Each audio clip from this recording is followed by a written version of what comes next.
Salam dəyərli izləyicilər, pensiyalarla bağlı çox vacib bir material diqqətinizə çatdırıram. Uzun illər əmək fəaliyyəti ilə məşğul olan şəxslər bəzən iddia edirlər ki, onlara aşağı pensiya təyin edilib və əslində pensiya necə hesablanır, bunu diqqətinizə çatdıracağım. Zəhmət olmasa bax burada üstəgəl işarəsi görürsünüzsə bir dəfə üzərinə vurub kanalımıza abunə ola bilərsiniz. Əvvəla dəyərli izləyicilər, diqqətinizə çatdırım ki, pensiyanın təyin olunması üçün ilk növbədə şəxsin pensiya kapitalı hesablanır. Bu məqsədlə onun 2006-cı il yanvar ayının 1-nə qədər olan dövrə aid ümumi iş stajının hər ili üçün 306 manat pensiya kapitalı hesablanır.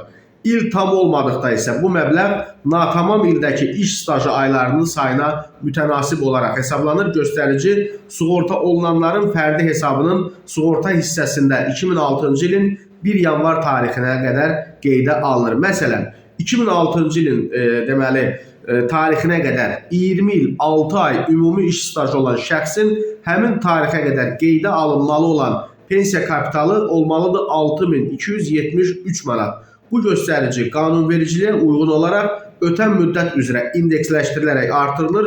Şəxsin 2006-cı il yanvarın 1-dən etibarən fərdi hesabının sığorta hissəsində pensiya kapitalı qeydə alındığı halda bu məbləğ də həmin göstəriciyə əlavə edilir. Nəticədə cəmi pensiya kapitalı 144-ə bölünməklə aylıq pensiya məbləği müəyyən olunur. Qeyd eləyək ki, 2019-2025-ci illərdə şəxsə əmək pensiyası avtomatlaşdırılmış qaydada təyin edilərkən onun fərdi şəxsi hesabının sığorta hissəsində 2018-ci ilin 1 iyul tarixinə qeydə alınmış pensiya kapitalı olduqda 2006-cı il yanvarın 1-nə qədər 25 il staj hesablanırdı və 2026-cı ildən etibarən hər il üçün 1 il azaldılmaqla hesablanır. Yəni 2026-cı ildə hesaplanan staj 24 il, 2027-ci ildə isə 23 il nəzərdə tutulub.